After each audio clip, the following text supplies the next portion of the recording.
Olá, pessoal, tudo bem? Quero dar as boas-vindas a você que está aqui conosco e a você que está acompanhando essa gravação no YouTube. Hoje vamos dar início a mais uma edição do TraduChat, este bate-papo onde eu e mais um colega conversamos sobre algum assunto específico da tradução. E hoje o meu convidado é o Jorge Rodrigues. O Jorge é tradutor e intérprete público de inglês e português, perito do Tribunal de Justiça de São Paulo e credenciado pelo Superior Tribunal de Justiça. Tudo bem, Jorge? Boa noite. Tudo bem, Felipe? Boa noite. Muito obrigado pelo convite. Eu que agradeço aí pela presença. Vamos começar então, antes de falarmos sobre tradução juramentada, conta um pouquinho para gente, para quem não conhece você, Jorge, como é que você começou na tradução, o que que te levou a ser tradutor, enfim, conta um pouquinho aí do seu início. Bom, eu comecei a estudar inglês muito cedo, quando eu tinha por volta de 11 anos. Primeiro em escola pública, depois no Instituto Cultural Brasileiro Norte-Americano, em Porto Alegre, e fiz o curso completo até o final. Depois fiz os exames de proficiência de Michigan e Cambridge, e foram os meus primeiros títulos. Foi com eles que eu comecei a trabalhar. Durante o segundo grau, por sorte, as escolas públicas do Rio Grande do Sul, na época, tinham um convênio com a Aliança Francesa. Os professores de francês do Estado davam aulas na Aliança, usando a metodologia e os equipamentos da Aliança. Então, o curso de francês oferecido no segundo grau era muito bom. E como para mim não tinha mais turma de inglês, porque eu fazia um curso fora, eu já estava num nível bem alto, avançado superior ou coisa parecida, eu comecei a estudar francês. Fui até o final do segundo grau com francês, depois consegui bolsas para continuar com francês e estudar italiano também, e estudei esses três idiomas até um nível que me permitisse traduzir deles.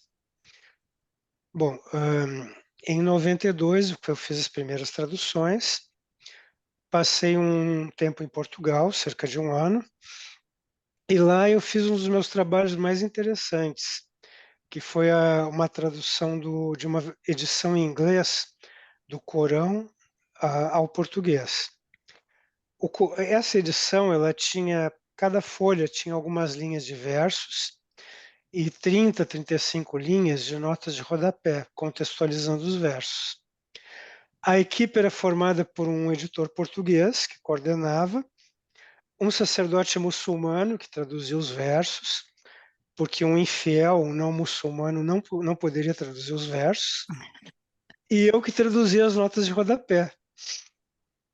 E o método desse trabalho foi um exemplo de modernidade.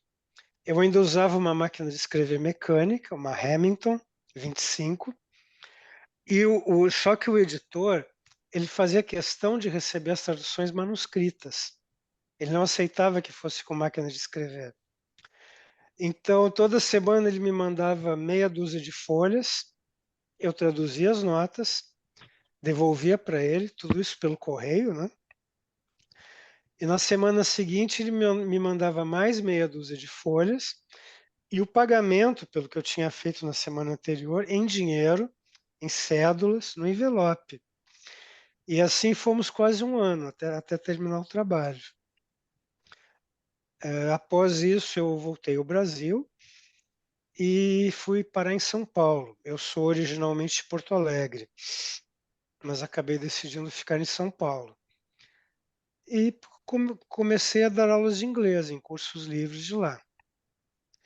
Ao mesmo tempo, coloquei um anúncio num jornal que eu nem sei se existe mais, é o Primeira Mão, oferecendo serviço de tradução. E foi aí que surgiu o fio da meada. O tradutor-chefe de uma empresa de traduções que ficava no centro de São Paulo viu o anúncio e me chamou para fazer um teste. Ele me deu um teste, eu fiz, ele gostou, me deu os primeiros trabalhos para fazer, uma série de contratos e material societário. Uma semana depois eu fui lá para devolver o material, peguei mais, e ele me devolvia depois o material corrigido, com orientações, né? Foi aí que eu descobri um fenômeno chamado maré vermelha, quando o texto parece que tem mais correções do que texto, sabe? Tudo em vermelho. Claro, não tinha prática nenhuma de tradução, né? Então, os primeiros trabalhos vinha aquela coisa, praticamente tudo em vermelho. Mas com o tempo, os vermelhos foram diminuindo, felizmente. Eu fui. Acredito que a qualidade do meu trabalho tenha melhorado, e aí continuei. Alguns anos depois, eu passei a trabalhar em uma outra empresa de traduções de São Paulo. Uns 2 anos depois, eu saí para abrir a minha própria empresa, comecei a trabalhar sozinho. E em 99 eu fiz a minha primeira tentativa de me tornar tradutor juramentado. Foi o concurso de 99.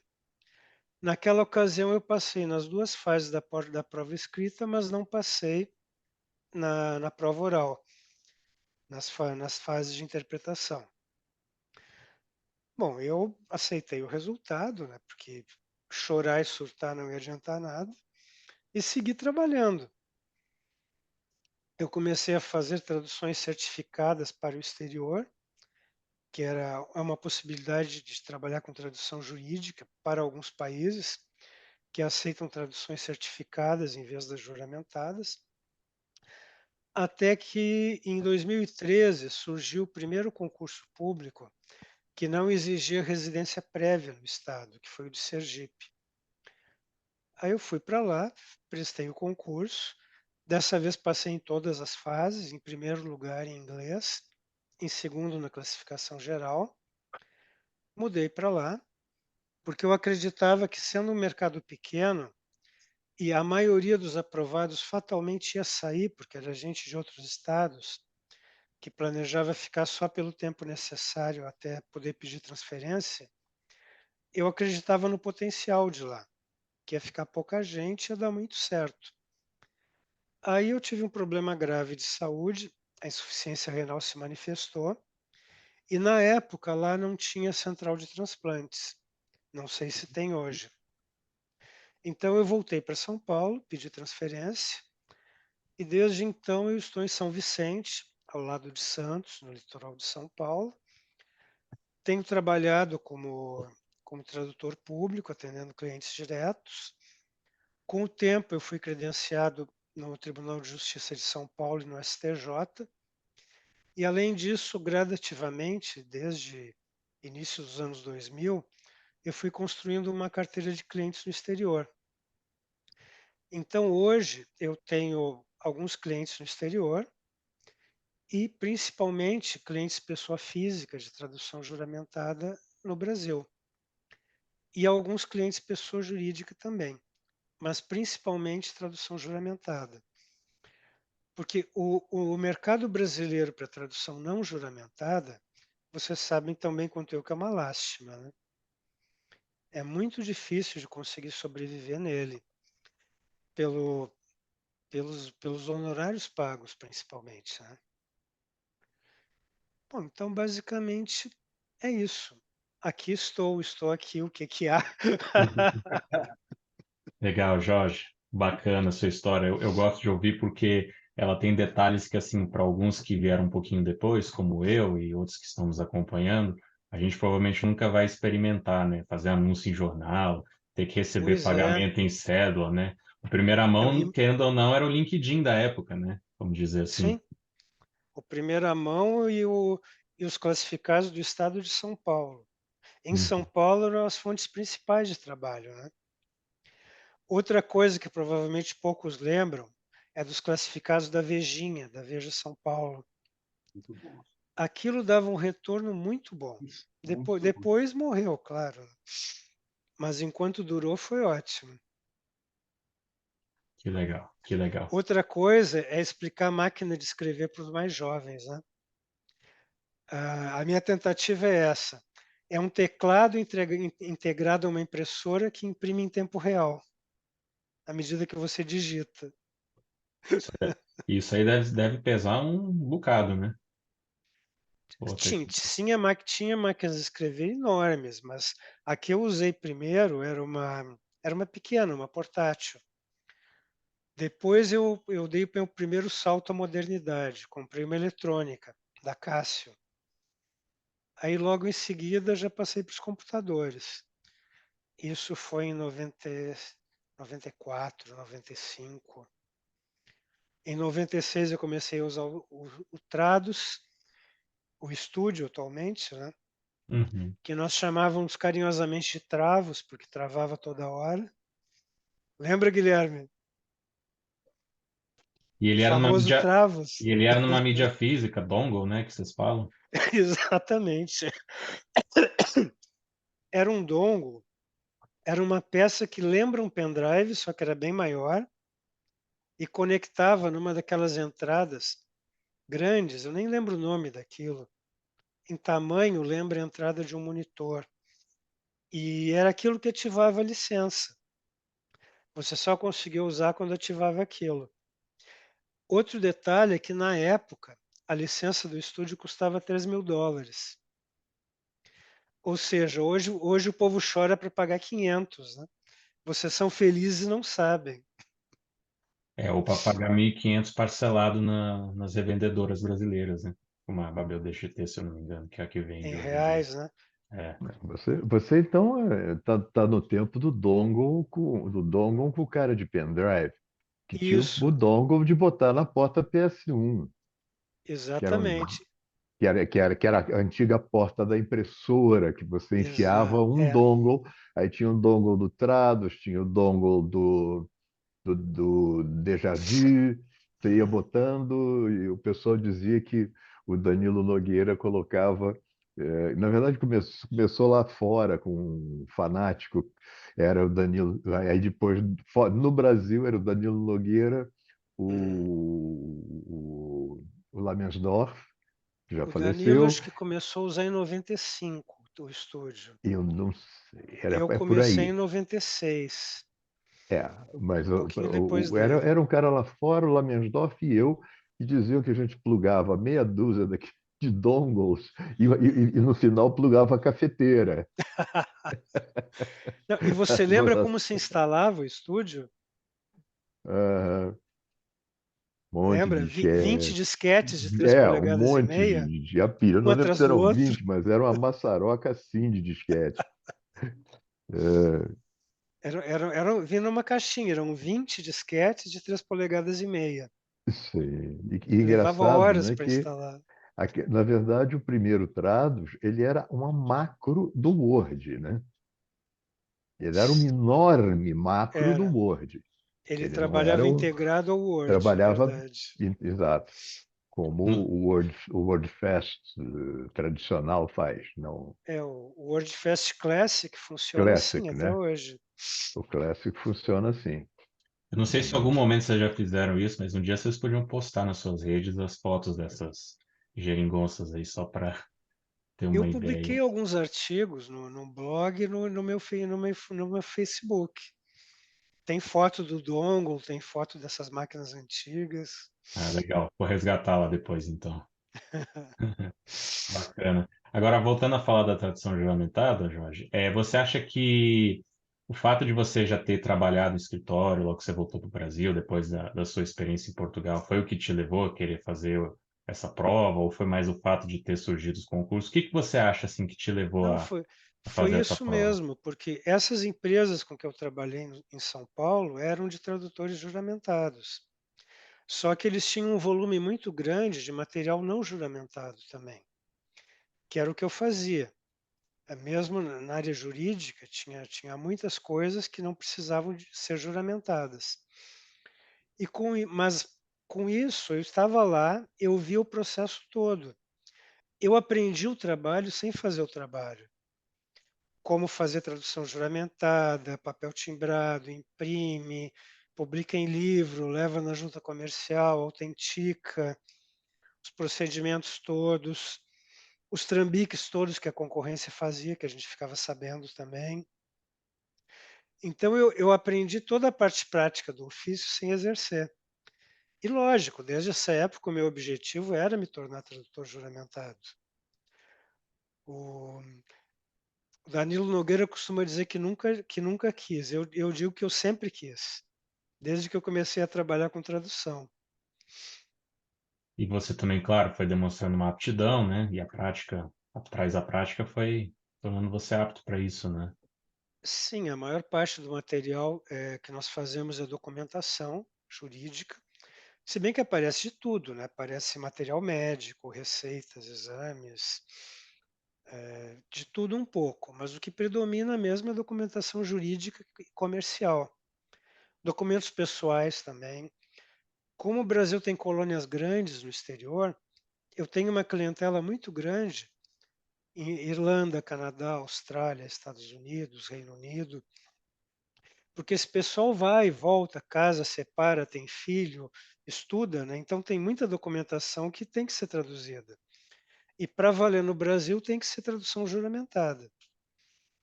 E com isso acaba tendo um fluxo bem grande. E é um Uhum. trabalho que eu gosto de fazer. Eu gosto até da burocracia, inclusive. É, algumas pessoas fugiriam dela, com certeza. E aí, já emendando nessa questão do que se traduz, qual é a perspectiva, assim, de próximos concursos? Eu sei que tem uma nova lei aí dos concursos Hum. para tradutor e intérprete público, né? Como é que está o cenário aí? É, surgiu uma nova legislação em 2021 e 2022, a, a lei número 14.195, de 26 de agosto de 2021, e que foi mais detalhada pela Instrução Normativa DREI 52, de 29 de julho de 2022. Essa legislação trouxe algumas mudanças, algumas boas, outras nem tanto. Por exemplo, a jurisdição do tradutor juramentado antes era estadual. Você só podia trabalhar no estado em que fosse nomeado e registrado na junta comercial. Hoje a jurisdição é nacional.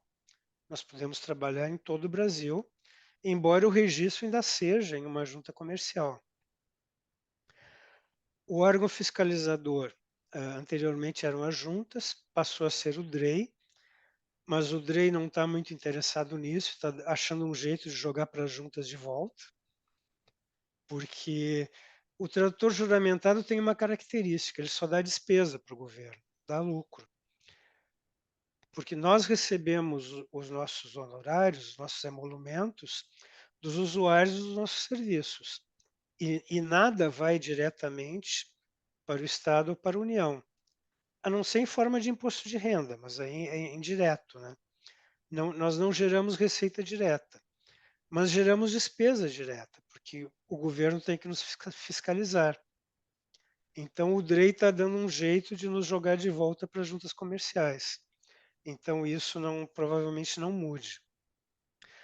Outra coisa que mudou é que as tabelas de emolumentos foram revogadas. Hoje vale a livre negociação. Não há mais necessidade de se escriturar livros de traduções, embora nós sejamos obrigados a manter um registro, o que torna a lei meio contraditória, porque se eu tenho que manter o registro, eu continuo fazendo o livro, que hoje é digital, então é muito mais fácil, né? Então ficou contraditório. Uma mudança positiva é que antes nós só podíamos trabalhar com pessoa física. Agora podemos trabalhar com pessoa jurídica, desde que seja empresa individual ou sociedade unipessoal, que tenha como objeto exclusivo tradução, interpretação e serviços similares. Isso facilita bastante, porque nos permite emitir notas fiscais e nos abre um leque bem maior, porque muitas empresas tinham resistência com os RPAs e os recibos. Agora não, isso ficou mais fácil. Uma mudança negativa que tem sido combatida pelas associações de tradutores públicos é que a legislação prevê, caso não haja concurso, a nomeação com base em certificado de proficiência em idiomas, nível C2, que é o mais alto, proficiência segundo a classificação europeia. Só que isso só prova competência linguística, não prova competência tradutória. Então, isso foi objeto de ações judiciais, de uma ação civil pública, e se conseguiu suspender, por medida liminar, o artigo da instrução normativa que possibilitava a nomeação por certificado de proficiência. Então, por enquanto, a nomeação continua sendo apenas por concurso. E sobre o concurso, a pergunta de $1 milhão, quando será o próximo? Acreditamos que em breve. No início desse ano, houve um convênio do DREI com a Junta Comercial de São Paulo para organizar o primeiro concurso nacional. O DREI vai organizar o concurso e a Junta entrou com os recursos. O prazo para que fosse anunciado esse novo concurso é de 1 ano. Se esse prazo for cumprido, então, no primeiro trimestre de 2024, deveremos ter novidades. Então, quem se interessa, já é bom acelerar a preparação.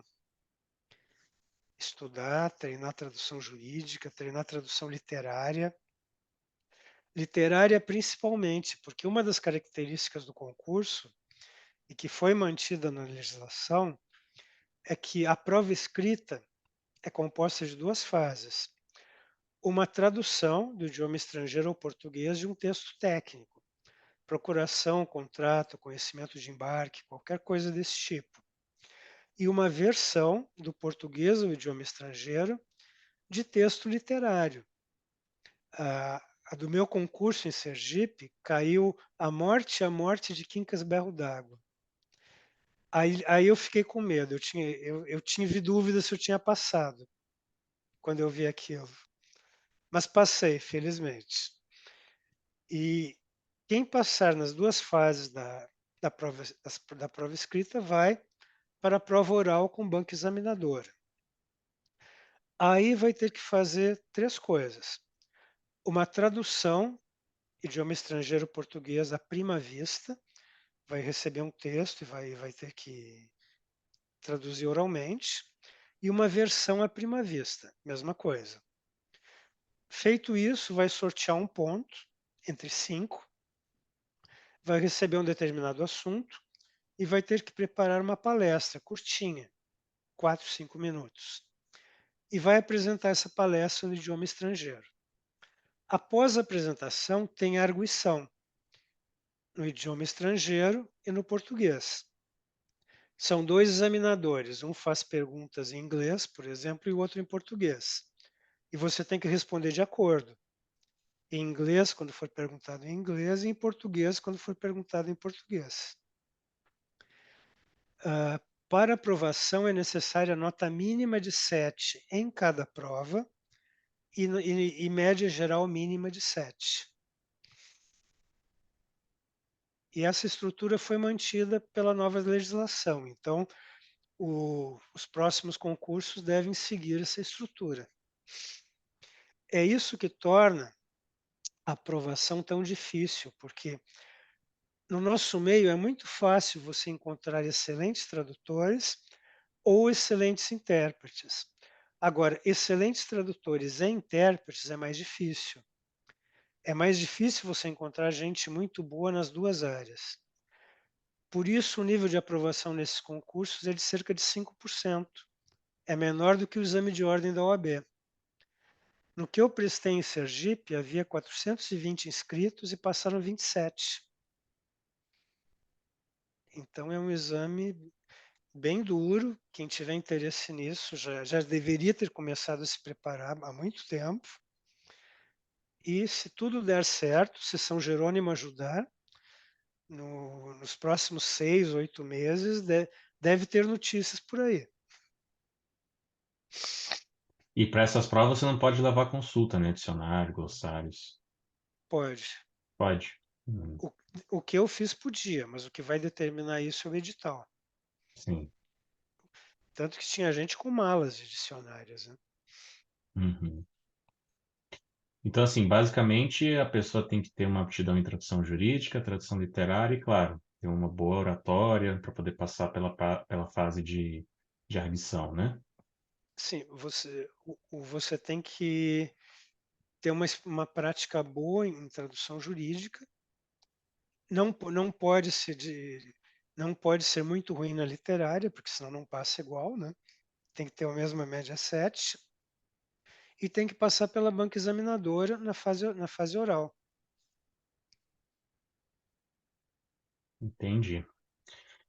Bom, eu vou agora abrir espaço para o pessoal que está participando aqui conosco. Quem quiser fazer alguma pergunta para o Jorge ou fazer algum comentário, pode abrir o microfone e fique à vontade. Sou todo ouvidos, quer dizer, todo microfones. Todo fones de ouvido.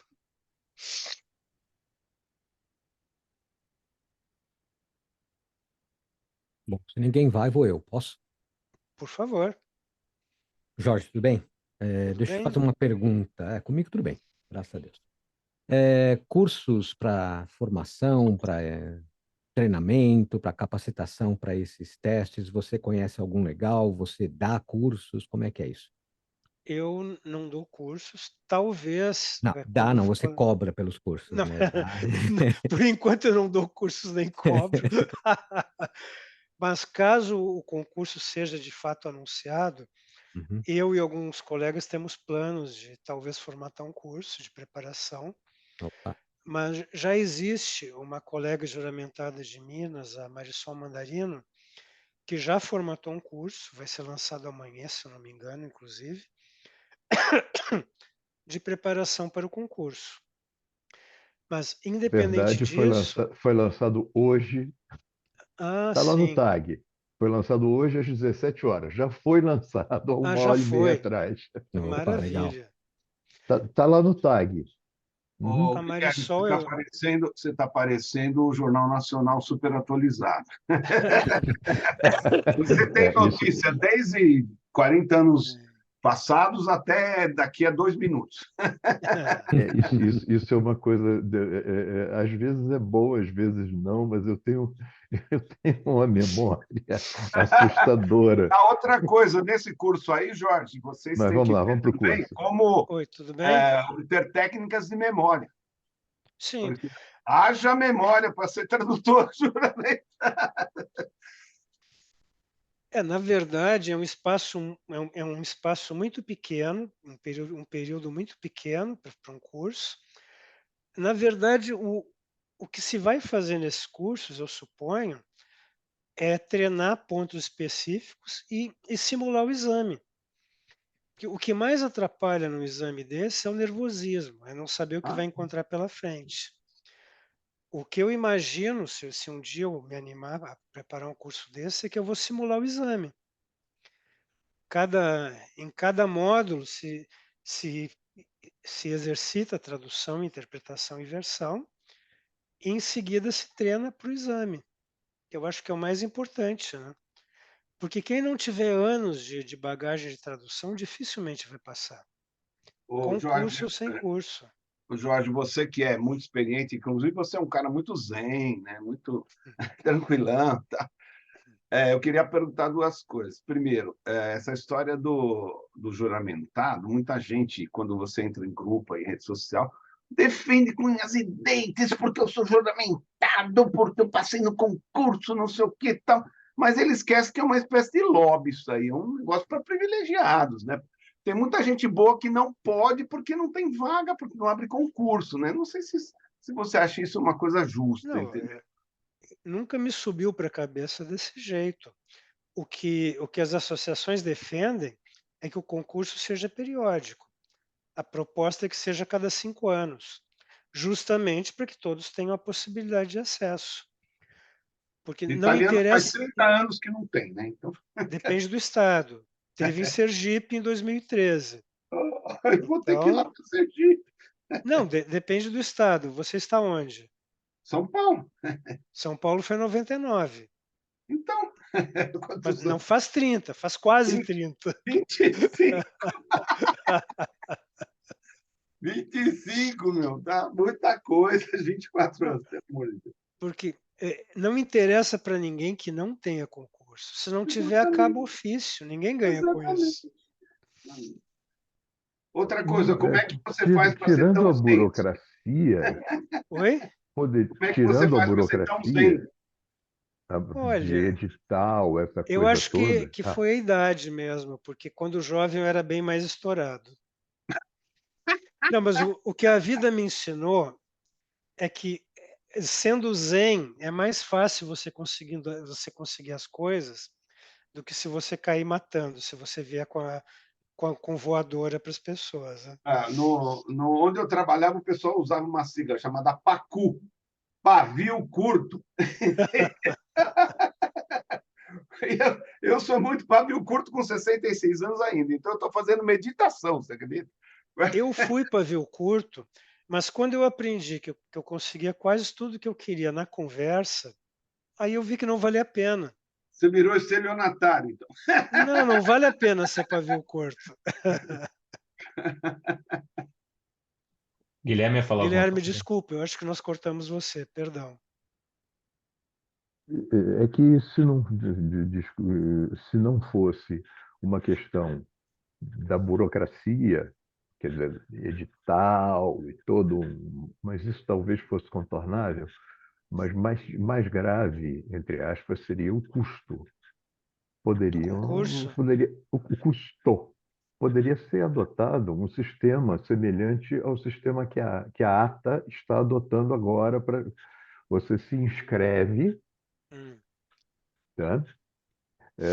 Feita a inscrição, você tem 30 dias para marcar a data da sua, do seu teste e você faz a prova de qualificação. Faz inclusive online, com supervisão. Agora, isso é uma empresa que me parece que contrataram na Inglaterra e que é cara pra caramba. Mas o problema é que o concurso envolve vários idiomas, inclusive alguns raros, e isso torna o concurso muito caro. Ah, sim. Imagina formar uma banca de georgiano, por exemplo, de É. azeri. Claro que eu estou Uhum, exagerando, esses idiomas dificilmente abririam aqui, porque não uhum. tem demanda. Mas outros, como coreano, japonês, mandarim. Para essas coisas que você falou aí, É, talvez fosse mais cômodo fazer traduzir, passar para o inglês e fazer inglês-português, né? esses dias me apareceu um documento, adotaram uma solução parecida com o que você sugere. Eu falei no georgiano por causa disso, porque eu tive um caso recente. A Geórgia, no Ministério do Interior, eles têm tradutores juramentados contratados, oficiais. Então, eles traduzem o documento. Primeiro, eles apostilam o documento original em georgiano. Aí, traduzem ao inglês e apostilam a tradução. Você tem um documento original, a apostila do original, a tradução é a apostila da tradução. E é isso que eles mandam para o exterior. Porque eles sabem que não vai ter tradutor juramentado de georgiano em lugar nenhum fora da Geórgia, né? Então eles traduzem todos os documentos que vão para fora ao inglês e já mandam apostilado para não dar problema.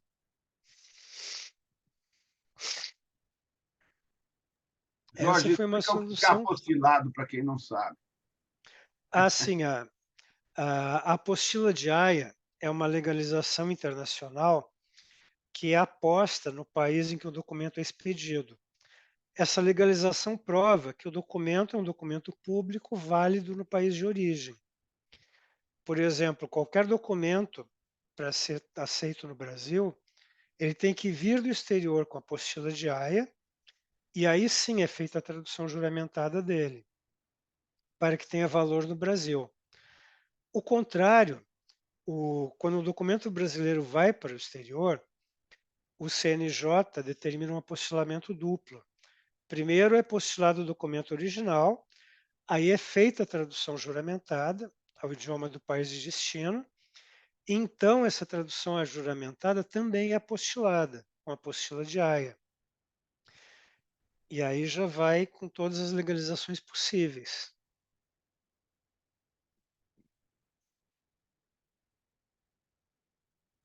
A apostila é um documento, né? Uma página, parece que são 12 itens, se eu não me engano. É uma legalização padronizada, segundo a Convenção de Haia, de 1961. Tem 12 itens, E todas as apostilas do mundo têm essa estrutura de 12 itens. É um papel, em alguns países tem até um carimbo, não é nem um papel, um carimbão que se coloca, que se apoia ao documento. Em outros é um papel que é colado. E nos países onde a segurança jurídica é menor, onde, enfim, onde tem o famoso jeitinho brasileiro, as apostilas são sofisticadíssimas, com marca d'água, alto relevo, papel de segurança. A nossa, por exemplo, é uma das melhores do mundo, cheia de recursos de segurança. A do Reino Unido é um pedaço de papel carimbado, não tem nada de recursos de segurança. É cultural, né? Oi, gente, boa noite, tudo bem? Boa Eu noite. posso fazer uma pergunta, Jorge? Eu sou Fabrícia Ferrari, tudo Claro, bem com por você? favor. Tudo bem? Deixa eu te perguntar, há algum problema que empresas de tradução ofereçam a tradução juramentada? Porque essa é uma questão meio polêmica, né? Você sabe. Então, a gente tem, por exemplo, eu tenho empresa de tradução, eu sou intérprete também, mas eu tenho empresa de tradução, e eu vejo, às vezes, muita gente condenando que uma empresa ofereça o serviço de tradução juramentada quando, na hora que eu preciso, que o cliente solicita, logicamente eu aciono um juramentado, né, que eu Uhum. costumo solicitar os serviços e pago a ele o que ele solicita de acordo, sempre peço um orçamento, né? É que nesse caso, você está sendo o cliente do tradutor juramentado. Até aí não há problema nenhum. Isso. Se, É porque tem muita gente que condena, você sabe, né? Tem uns colegas que não gostam. o que não pode, o exercício do ofício de tradutor juramentado é personalíssimo, como se diz. Você não pode delegar, não pode colocar outras pessoas para traduzir e o juramentado assinar, ou revisar trabalho de terceiros, ou juramentar, entre aspas, traduções de terceiros. Agora, Isso aí se a gente sabe você. que ocorre também, mas eu Sim, digo mas aí apenas. isso é ilegal. Isso Agora, sim. o que você faz para atender um cliente, consultar um juramentado, mandar a tradução para ele, pagar o que ele cobra e depois simplesmente entregar ao seu cliente, eu não vejo legalidade nenhuma nisso. É isso que, no caso da minha empresa, é isso que eu faço. A Porque demanda é baixa, mas quando é, há, é isso que eu faço. Eu entrego para um sim, juramentado, primeiro eu peço orçamento, antes de até hum, mesmo de passar o orçamento para o cliente. Porque ele que tem que me dizer o valor dele, né? claro. Porque nesse caso o juramentado fez a tradução, revisou, assinou, Uhum, sem uhum. nenhum tipo de intermediário, sem nenhum tipo de preposto no meio do caminho. Não, Nesse caso, não vejo problema. E também não há problema se a empresa que oferecer as traduções for uma sociedade unipessoal ou empresa individual pertencente a tradutor juramentado. Essa é uma possibilidade que surgiu com a nova lei. Os sim. tradutores Não é o meu juramentados caso. agora podem ter Uhum. empresa individual. Eles podem ter empresa individual, mas não o MEI, né, Jorge? Porque o Não, MEI ainda mas não. É um problema não, isso, né? mas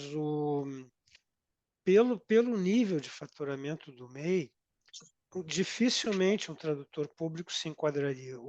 O faturamento tende a ser maior do que o limite previsto em lei. Então, Sim, para o sim. tradutor público, o MEI não ajudaria em nada. Ajudaria para tradutores não juramentados, principalmente início de carreira. Aí Mas seria ainda não bem contempla no interessante. MEI, né, Jorge? Não tem ainda uma Não, categoria no MEI para os tradutores. Pois não, é, não. Por enquanto, a tradução está na categoria especificamente excluída, que são as atividades intelectuais. sim. Infelizmente. Isso, Inclusive, se. isso, isso vai ser um problema, porque tem uma nova lei agora de que você recebe, quem recebe Pix de CNPJ tem que emitir nota fiscal obrigatoriamente Hum, para não correr risco de cair na malha e mesmo assim é retroativo, né? eu não Quer dizer, sabia você dessa come... lei, mas de fato é Pois um é, eu, complicador. É. eu posso te passar pelo WhatsApp, meu contador passou semana passada, e aí eu comecei a pedir nota fiscal de quem presta serviço de um evento num estado, no outro, e Hum. aí é um complicador, porque é retroativo, você recebe de CNPJ, você tem obrigatoriedade de emitir nota fiscal. Acho que é uma forma deles rastrearem, né, para quem aquele CNPJ está mandando dinheiro e de quem o PF também está recebendo dinheiro e vai ligar um com o outro. Você mandou para ele, mas ele não emitiu, um dos dois, entendeu? Está fraudando o fisco. Sim. Enfim. Bom, se bem que pelo Pix você rastrearia do mesmo jeito, né? Só que a nota é mais um elemento, claro. Uhum, uhum. Tá bom. Obrigada, gente. De nada.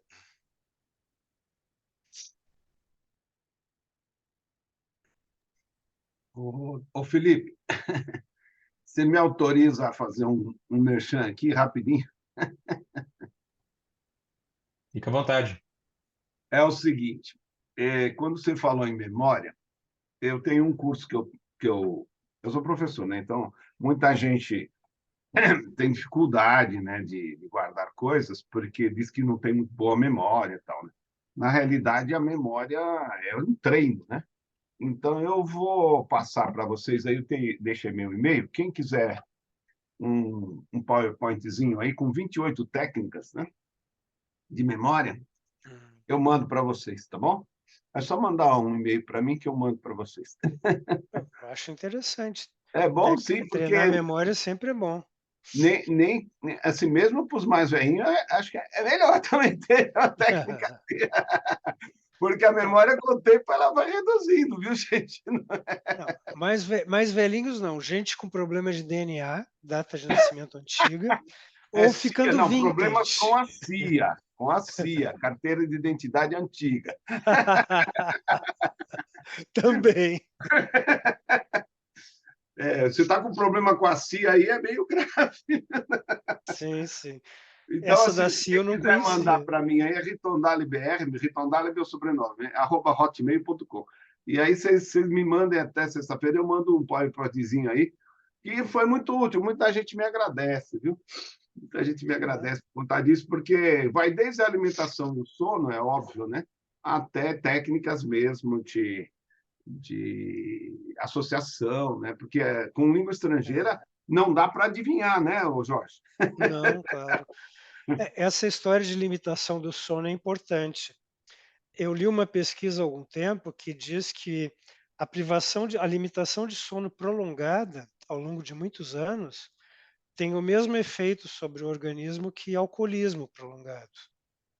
Quer dizer, prejudica bastante. Inclusive, muita gente não sabe, né, Jorge, que o sonho, não o sono, o sonho é Certo, uma necessidade biológica, não é só claro. dormir. O sonho, muita gente diz, eu não sonho. Isso é mentira, porque se você ficar privado uma semana, todos os dias, isso é possível, você privar alguém de sonhar, a pessoa desenvolve sintomas esquizofrênicos, entendeu? Isso tem aqui, eu moro aqui em São Paulo, do meu lado da minha casa tem o centro de sono da Escola Paulista de Medicina, que é o mais avançado, um dos mais avançados do mundo. E eles Certo. garantem, o sonho é biológico, é necessidade biológica, você precisa sonhar, entendeu? E como é que você sabe que alguém está sonhando? Com os olhos estão movimentando rapidamente, aquele movimento rápido dos olhos. Você pode acordar uma pessoa assim. Então, eles fazem teste, é desumano até, né? Mas eles chegaram a essa conclusão, sim. Então, as pessoas precisam dormir, precisam sonhar. Claro. É importante, sim.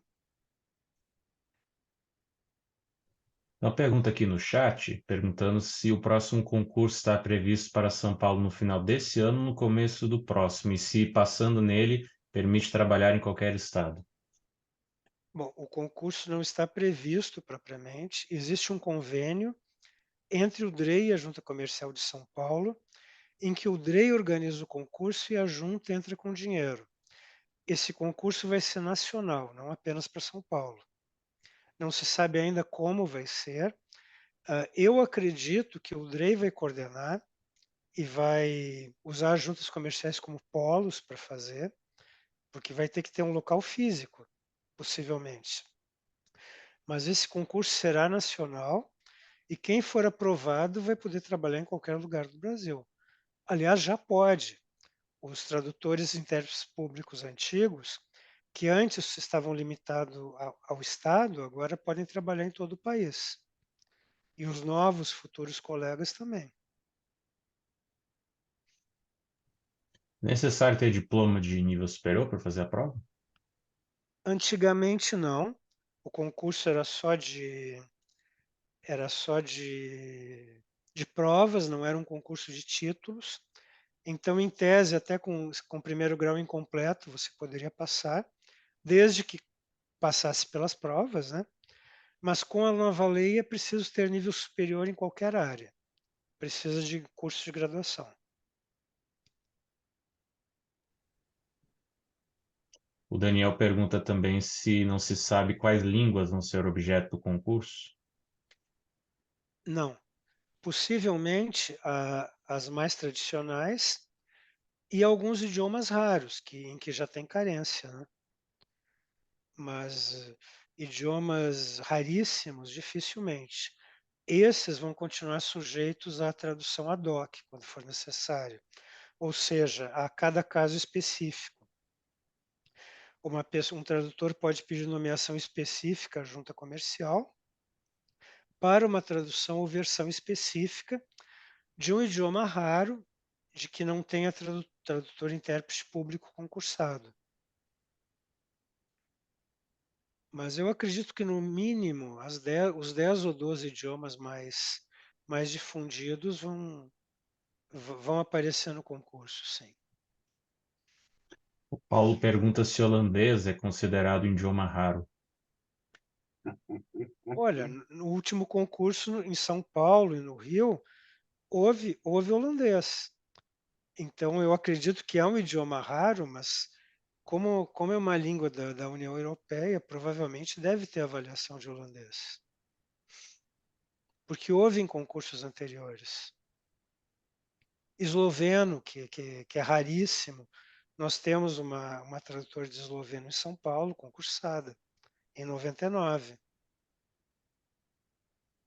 Eu acredito que a limitação maior é achar avaliadores dos idiomas. Onde for possível encontrar avaliadores qualificados, possivelmente da academia, professores universitários, ou outros tradutores públicos, acredito que vão incluir sim. Principalmente sendo o concurso nacional, o leque de idiomas tende a se ampliar. Isso com base no meu achômetro, né? Usando de bom senso. Se a estrutura do concurso melhora, então o número de idiomas também deve aumentar, fatalmente. Mais uma pergunta no chat. Existe alguma limitação de localidade física do tradutor juramentado ao fazer as traduções? Seria possível fazer traduções juramentadas morando no exterior? Não. Você tem que ser obrigatoriamente residente domiciliado no Brasil. Se você viajar por mais de 60 dias ao exterior, tem que licenciar. E se não fizer isso e houver denúncia, perde o título.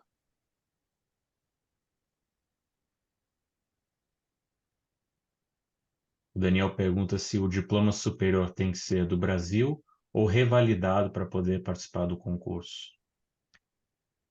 Se o diploma for revalidado de acordo com os critérios de revalidação brasileiros, eu acredito que tem o mesmo valor de uma graduação brasileira. Se foi revalidado, tem o mesmo valor.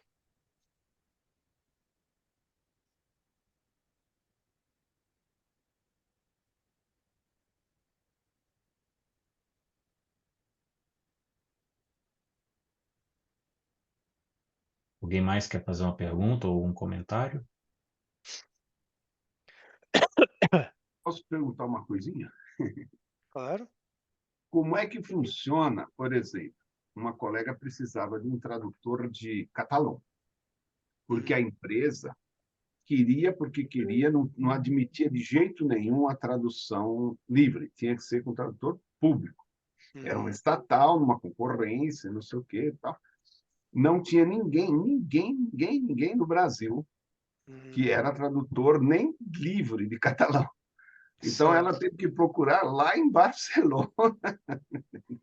Hum. Foi um pererê, não sei como é que ela se virou, entendeu? Como é que funciona nesses casos que a gente não tem no Brasil, assim, como é que funciona, Jorge?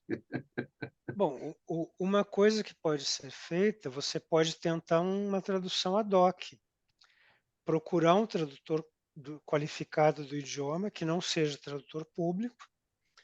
Aí ele pede nomeação à junta comercial do estado em que reside para aquele trabalho específico. Geralmente a junta concede, só que cobra uma taxa alta, demora mais de um mês para responder, enfim. É um processo caro e demorado, mas funciona. Outra possibilidade é no país de origem, na Catalunha, no caso, faz uma tradução oficial certificada do, do catalão para o inglês, por exemplo. E quando traz essa tradução ao Brasil, e aí traduz do inglês ao português por um tradutor público. Também funcionaria. Pode ser até para o espanhol, do catalão para o espanhol, que deve ser mais fácil de encontrar, talvez. Também. Aí Né? traz para o Brasil e faz por um tradutor público de espanhol. Aí a pergunta, por que não traduzir direto do catalão ao português na Catalunha se tiver alguém? Porque a legislação não permite. Só são aceitas no Brasil traduções juramentadas feitas por tradutores públicos brasileiros. Outra pergunta, português Portugal para português do Brasil é considerado uma outra língua ou não em termos oficiais, juramentados, públicos? Mesma língua. O CNJ já decidiu que não existe tradução de português para português. Não se faz esse tipo de tradução. O que tem que fazer também é apostilar o documento original no país de origem, para valer aqui. Então, precisa da apostila diária em Portugal, no documento português que for trazido ao Brasil.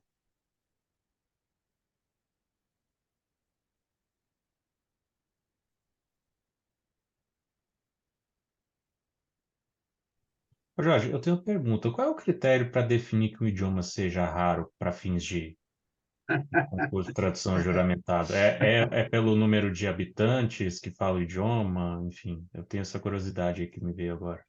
Olha, eu não sei, mas eu imagino que eles considerem o número de falantes desse idioma residentes no Brasil. Se houver uma colônia grande de um determinado idioma, eu acredito que seria considerado para o concurso.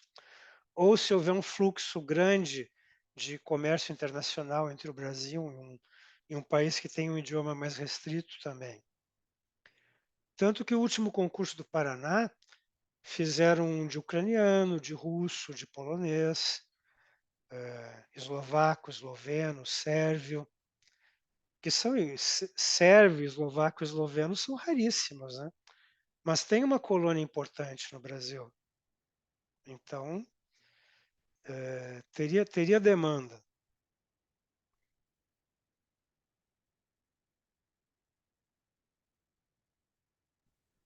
Mais uma pergunta no chat. Como os tribunais escolhem, contratam e pagam os intérpretes juramentados? Existe algum preço tabelado para esse tipo de serviço? Bom, é preciso se credenciar junto aos tribunais. Os tribunais de justiça dos estados só credenciam tradutores e intérpretes públicos. A Justiça Federal, alegando que geralmente os tradutores e intérpretes públicos não aceitam esses trabalhos, faz um credenciamento ad hoc próprio pela assistência judiciária gratuita. E o STJ também só credencia tradutores públicos. A questão do pagamento surge, eles pagavam pelas tabelas das juntas comerciais, que foram revogadas pela nova legislação. Isso criou um problema, porque os tribunais tinham que ter um parâmetro para pagar. Então, eles criaram soluções próprias. O Tribunal de São Paulo pegou a antiga tabela da Junta Comercial de São Paulo, republicou como sendo a tabela do Tribunal de Justiça e vinculou ao FESP, a Unidade Fiscal de São Paulo. e passou a pagar os tradutores credenciados por essa tabela. Ou seja, para quem trabalha com o Tribunal de Justiça de São Paulo, nada mudou. O STJ publicou uma tabela própria, segundo os critérios deles, com valores mais altos, inclusive, do que as antigas tabelas. O Tribunal de Justiça do Rio de Janeiro, ele adotou os valores de referência do SINTRA, do Sindicato Nacional dos Tradutores, para traduções e versões juramentadas.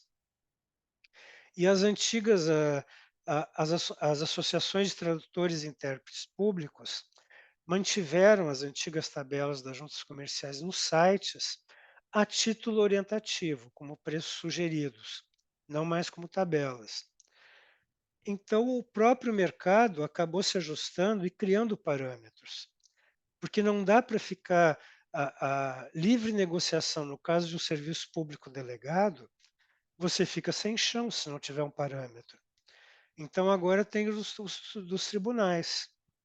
O meu critério pessoal é que eu adoto a tabela do Tribunal de Justiça de São Paulo para as traduções e versões públicas que eu faço. Como eu também sou credenciado pelo STJ, no caso do STJ, eu trabalho pela tabela do STJ, mas eu continuo seguindo alguns parâmetros.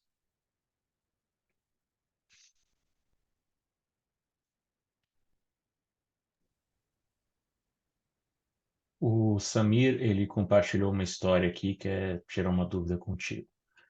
Chamaram para traduzir uma audiência, aí ele respondeu que era preciso ser tradutor juramentado e me disseram que não.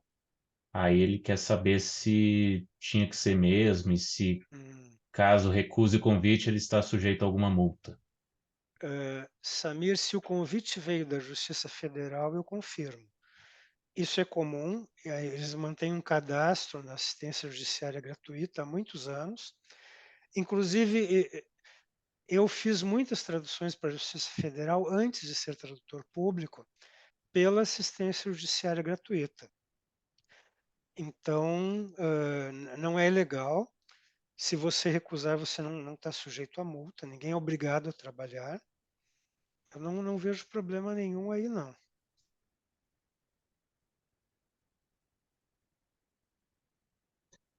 O Daniel fez a pergunta de $1 milhão. Quanto ganha, na média, um tradutor juramentado por mês? Isso depende do volume de clientes que você tiver. É difícil quantificar.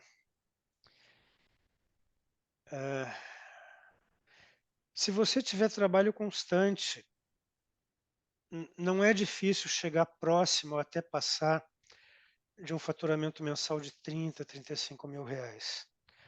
Vai depender da sua carteira de clientes, basicamente. Claro que idiomas raros podem ganhar o dobro disso, né? Mandarim, coreano, árabe, né, Samir? Mais ou menos, Jorge. Mais para mais ou mais para menos? Eu diria mais para mais. Sim, sim. Ô, Jorge, qual que é a lei que regulamenta aí o tradutor público no Brasil? O pessoal está pedindo um link aí também. Eu vou pegar os links, eu vi que pediram. Eu vou postar o link da lei e o da instrução normativa. Deixa eu só me achar aqui nos meus alfarrábios virtuais.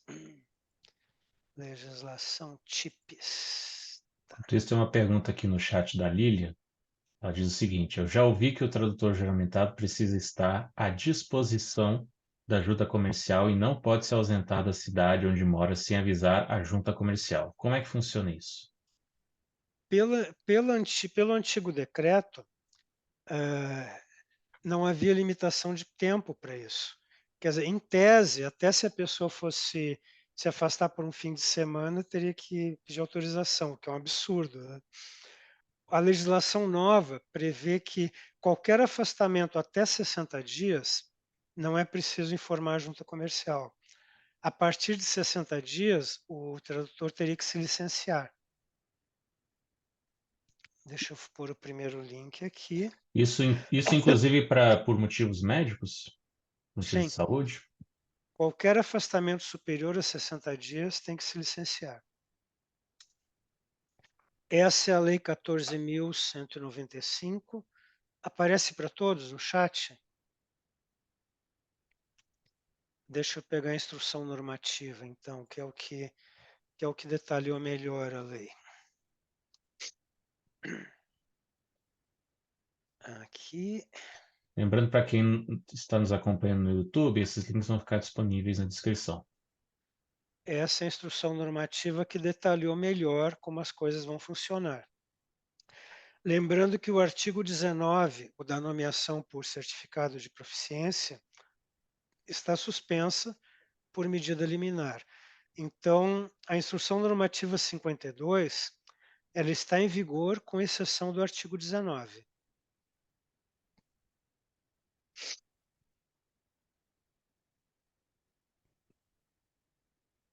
Atualmente são essas duas legislações que regem o nosso ofício. Mas é bom também conhecer a 10.406, você não acha? Porque a 14.195 menciona muitas vezes essa lei. Qual é a 14? Eu A confesso que eu não me recordo. 10.406 era a anterior, a lei do tradutor público. Eu estou falando, a que você Não, mencionou. não. O anterior é do decreto. 14.195, ela menciona muito essa lei aí, 10.406. Mas não existia lei anterior. O anterior à Lei 14.000 era o decreto de 1943. Ah, tá. Mas, não, sim, é que o Código Civil tratava disso também. O Código Civil é a 10.406, né? Ah, sim. O É, Código Civil é, provavelmente menciona a tradução pública. menciona. Então, é bom Mas também. a legislação regente era o Aham, decreto de 1943 e agora essas duas. tá, tá.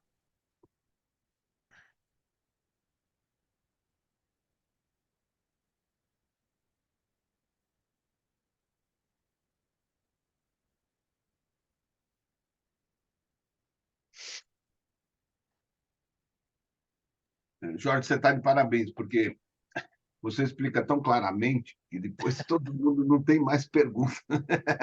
Que Fica esse bom. silêncio. Não, ou, pelo lado otimista, a minha voz é tão chata que o povo dorme e não tem tempo de fazer pergunta. Acho que o pessoal fica Tomara que seja, mastigando as informações. tomara que seja porque a informação é detalhada mesmo. Não, é porque eu acho que também desanima um pouco, né? Ver tanta burocracia, né? Tanta dificuldade para você conseguir traduzir. Nunca vi isso na vida. Tradução é difícil, mas juramentada, vou te contar. A outra É coisa que que eu ia perguntar, quais são as penalizações caso o tradutor, por exemplo, incorra em algum artigo aí da lei e descumpra alguma coisa? Bom, independente de responsabilização civil e penal, caso, caso haja alguma coisa mais séria, as penalidades podem ser advertência, suspensão ou perda do ofício, dependendo da gravidade. As penalidades específicas, né? E por Claro erro que de se tradução, por você exemplo? causar um prejuízo de milhões de dólares por um erro de tradução, provavelmente vão acionar você na Justiça Civil, além da denúncia ao DREI ou à Junta Comercial para que você seja punido administrativamente. Vai ter responsa, hein? Ou, por isso nós temos fé pública, responsabilidade civil e criminal pelas traduções que fazemos. Ó, que fede mais, cheira mal. É, a história de que o problema ou é fede mais ou fede menos, né? Ai, ai. Mais uma pergunta no É, chat. Existe algum critério que é usado pelos tribunais para escolher os tradutores juramentados para as traduções e interpretações? Tem algum rodízio ou sorteio dos tradutores do Estado? O STJ faz rodízio dentre os credenciados. O setor de cartas rogatórias. A carta rogatória é quando um processo tem que ir para o exterior e tem algumas peças processuais que têm que ser traduzidas. Então, o setor do Tribunal de Justiça de São Paulo, que trata dessas rogatórias, também faz rodízio.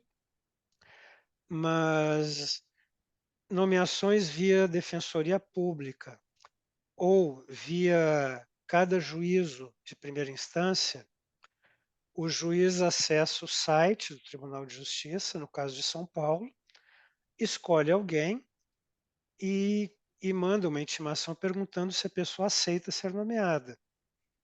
Se aceitar, é nomeado. Nesse caso, não há rodízio. Às vezes a pessoa simplesmente segue a sequência na lista, ou conhece o trabalho do tradutor e já vai direto naquele. Nesse caso, não tem critério nenhum. Mas o STJ e as cartas rogatórias de São Paulo seguem rodízio.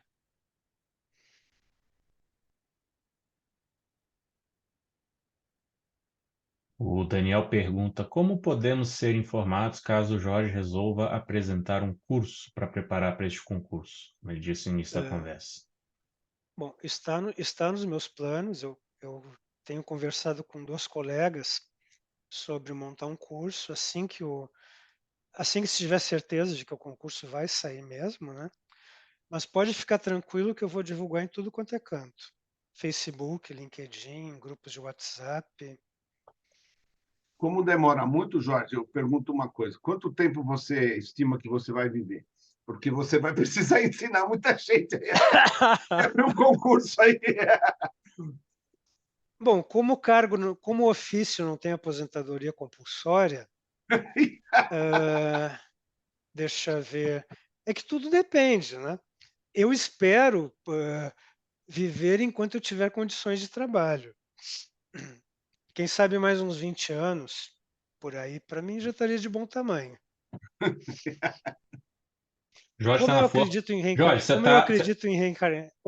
você tá na flor da idade, Jorge, nem se preocupe com isso. O problema é que é uma flor meio estropiada, meio murcha, Mas é uma faltando flor. algumas pétalas. Mas é uma flor. Não perde a essência. Não, mas eu O tenho que pessoal, ser quem falou realista. que eu sou uma figura aí? Não, eu sou uma figura carimbada, difícil de achar.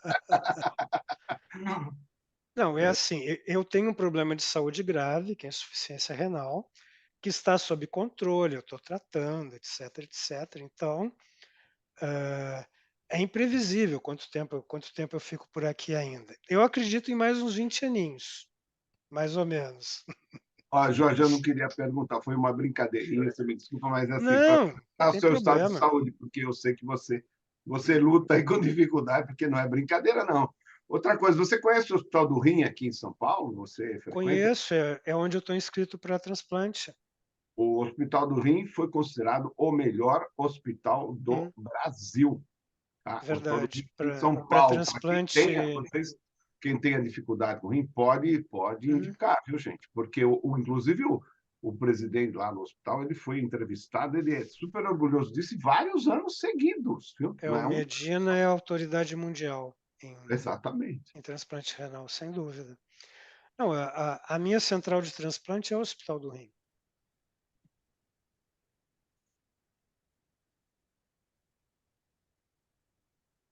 A gente está perguntando de tradução juramentada, na realidade, é o que eu falo sempre. Não é a tradução que ganha dinheiro, é o tradutor.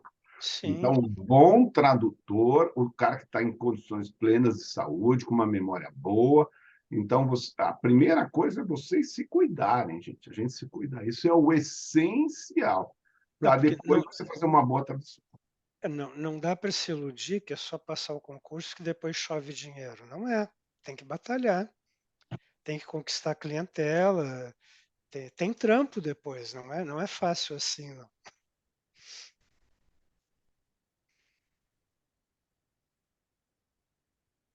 Mas quem tiver interesse, fique de olho que o concurso realmente deve sair, acredito que no máximo em 1 ou 2 anos.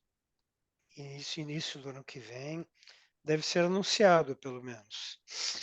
O pessoal estava brincando, falando que eu sou uma figura, né? Mas tem um escritor italiano, Dino Buzzati. Ele conta, gente, vocês vão morrer de dar risada. O cara conta que a avó dele, quando ele ficava na casa dela, ela tinha que dar minestra para ele, a sopa.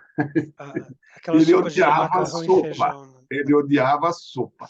E o pior é que ele não podia ficar doente, toda vez para ir para a escola. E o pior é que ele não podia ficar doente, alegando que ele estava com algum problema, não sei o quê, ficar em casa para não ir para a escola, porque aí é que ela dava minestra mesmo. Então, o problema é o seguinte, não estou falando da minestra, mas vocês, antes do exame, durante o exame, procurem tomar quem gosta de minestra ou quem não gosta, procurem se alimentar direitinho.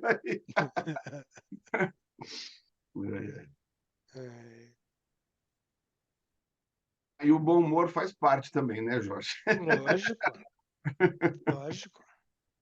Bom humor é fundamental.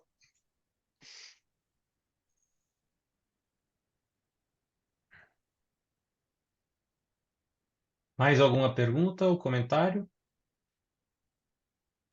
Jorge, deixa seu e-mail aí, alguma coisa para o povo aí. Deixa eu colocar aqui, então.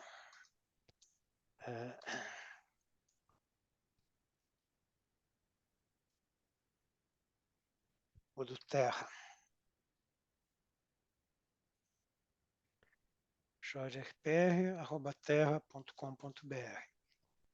Fico à disposição se alguém tiver dúvidas ou perguntas sobre o tema.